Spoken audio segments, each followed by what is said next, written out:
Jadinya pada saat kita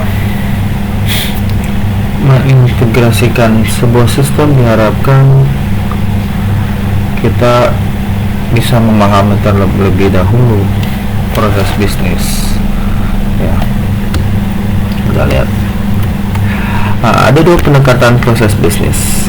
Proses bisnis adalah serangkaian instrumen untuk mengorganisir suatu kegiatan dan untuk meningkatkan pemahaman atas keterkaitan suatu kegiatan. Nah, jadi di saat kita melaksanakan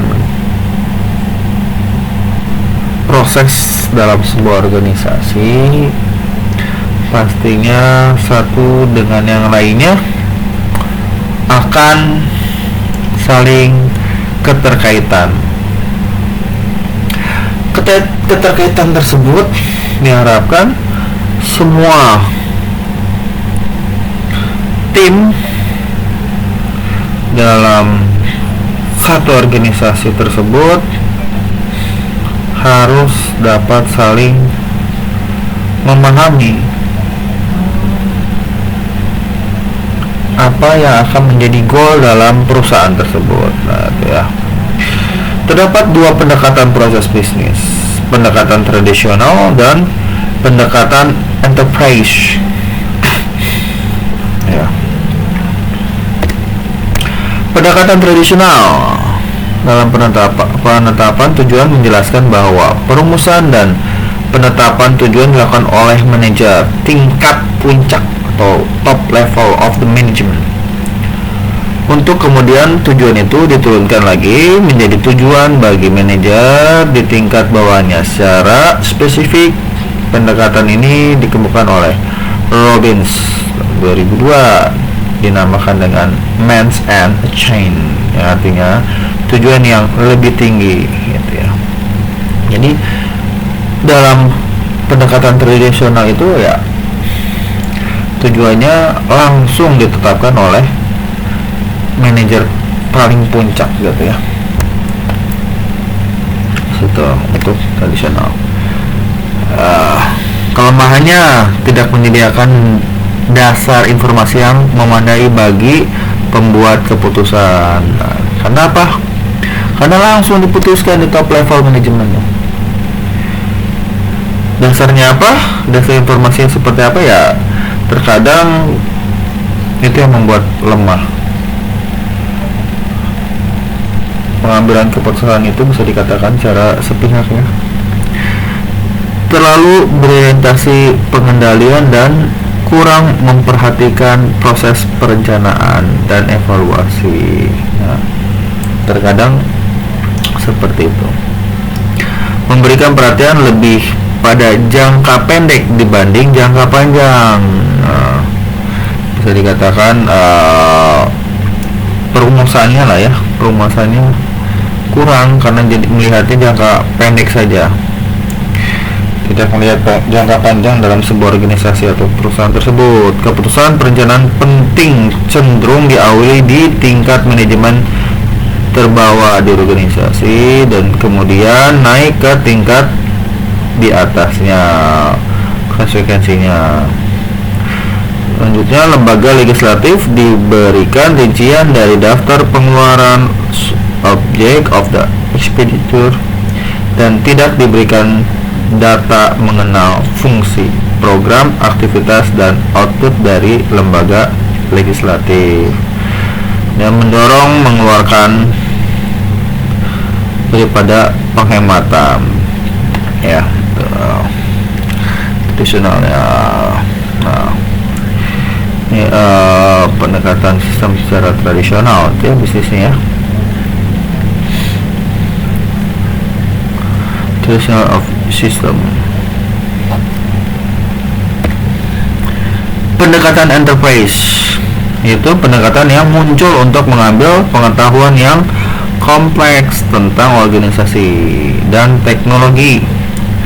Scalman tahun 2011 dipandang sebagai cetak biru untuk penempatan sumber daya yang optimal dan sesuai target dalam lingkungan teknologi informasi untuk mendukung fungsi bisnis. Jadi sudah dapat mengambil keputusan secara kompleks organisasi dan didukung dengan adanya optimalan ya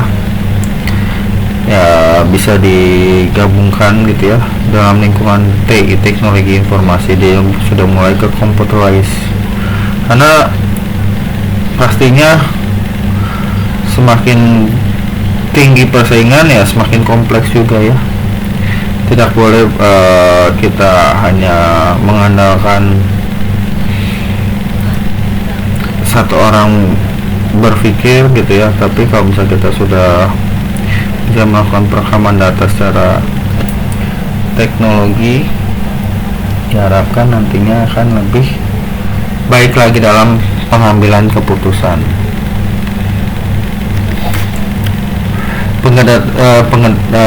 Pendekatan enterprise system, vendor, business process, ada RM, manufaktur, accounting ya. Nah, business process jadi bolak-balik dan saling terkait. Nah, beda ya. Kalau bisnis prosesnya tradisional ini searah nih. Bisnis proses langsung dikirim ke bagian-bagiannya.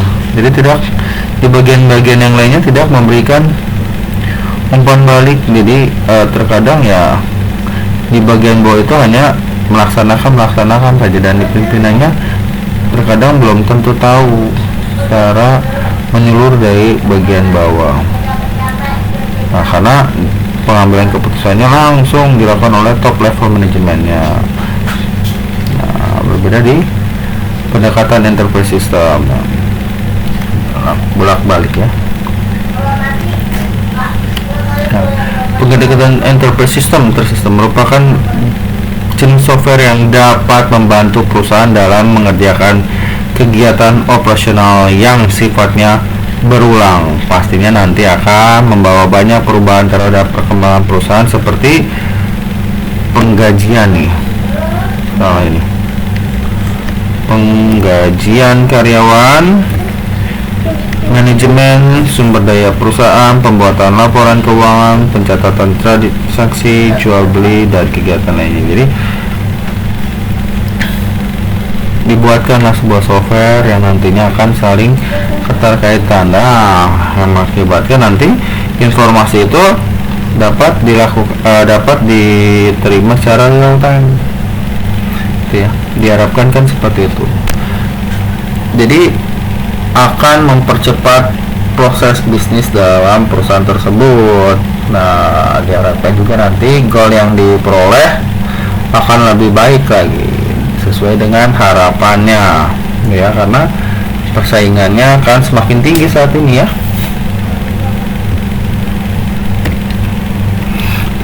Ya, kelebihan enterprise system mengurangi biaya operasional ya. Kedua, bisnis dan data bisa terintegrasi ya. Bisnis dan data yang dimiliki terintegrasi, meningkatkan kolaborasi antar divisi gitu ya, langsung gitu ya.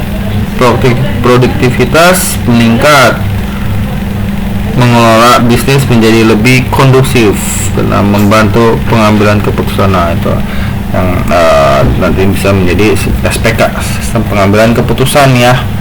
Jadi pengambilan keputusannya didasari oleh data yang dimiliki tersistem.